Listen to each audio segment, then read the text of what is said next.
Commander Jathic of the Galactic Defense Coalition stood before the assembled War Council, his crystalline exoskeleton reflecting the cold blue light of the chamber. For 3 cycles, he had studied humanity's military capabilities, their tactical innovations, their seemingly impossible victories against superior forces. But one question haunted him above all others. How do you train your warriors? He asked the human liaison, Colonel Sarah Chen, who sat calmly across the obsidian table. The council chamber fell silent. 17 species, each representing the finest military minds in known space, leaned forward in anticipation. Humans had emerged from their small corner of the galaxy only 50 standard years ago, yet their soldiers possessed something inexplicable, an adaptability, a creative thinking, a resilience that defied conventional training methodologies. Colonel Chen smiled, a gesture that still unnerved some of the assembled delegates.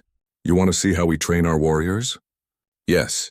Jathic's voice resonated through his translator implant. Your soldiers improvise under impossible circumstances. They lead without orders. They sacrifice themselves for strangers. This is not standard military conditioning. We must understand your methods. The Vrexian ambassador, a being of pure energy contained within a magnetic field, pulsed with agreement. Our elite forces train for 20 cycles before deployment. Yours are combat-ready in 2. The mathematics are impossible. Chen's smile widened. You're asking the wrong question, Commander. You want to know how we train our warriors, but what you should ask is, how do we train our children? Confusion rippled through the chamber. The insectoid delegate from Chiron Prime clicked her mandibles in a pattern that translated to bewilderment. I don't understand, Jathic admitted. Let me show you, Chen said, activating a holographic display in the chamber's center. The first image materialized, a human child, no more than 3 standard years old, falling from a primitive climbing structure. The delegates watched in horror as the child hit the ground. But instead of adult intervention, the recording showed parents watching from a distance. The child cried, stood up, and climbed again. Barbaric, whispered the Lumerian observer, whose species kept their young in protective stasis chambers for the first decade of life. Chen continued, We call it falling down. It's the first lesson. The next footage showed human children engaged in what appeared to be ritualized combat, wrestling, chasing, play fighting with improvised weapons. The Vrexian ambassador dimmed with distress. They're hurting each other. They're learning, Chen corrected. Learning about consequences, about physics, about their own limitations and how to exceed them. The images continued. Human children navigating obstacle courses with no clear solution. Children building structures that collapsed, teaching them engineering through failure. Children mediating their own disputes without adult interference. Developing diplomacy and conflict resolution. Then came footage that made even Jathic's hardened military consciousness recoil. Human children, barely into adolescence, performing what humans called sports, throwing themselves into physical contact, risking injury for arbitrary objectives, competing with intensity that seemed more appropriate for survival situations than recreation. This is your training? The Chiron delegate asked, her voice modulated with disbelief. You injure your young for games? We teach them that pain is temporary, Chen explained. That failure is a teacher. That rules exist, but creativity can transcend them. Every sport has constraints, but within those constraints, infinite solutions exist. The hologram shifted to something that struck deeper. A human child, perhaps 10 years old, at something called a science fair, presenting a project that had clearly failed. The child's facial expressions showed disappointment, but the child stood before judges, explaining what went wrong, what was learned, what would be tried differently next time. You celebrate their failures? Jathic asked, genuinely confused. We celebrate their attempts, Chen replied. We teach them that trying and failing is more valuable than never trying at all. But it was the final sequence of footage that broke something in the assembled warriors. A human family, gathered around a table. A child, no more than 8 years old, speaking about something troubling them at their educational facility.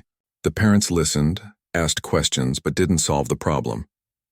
They offered perspectives, shared their own stories of similar struggles, provided emotional support, but ultimately left the solution to the child.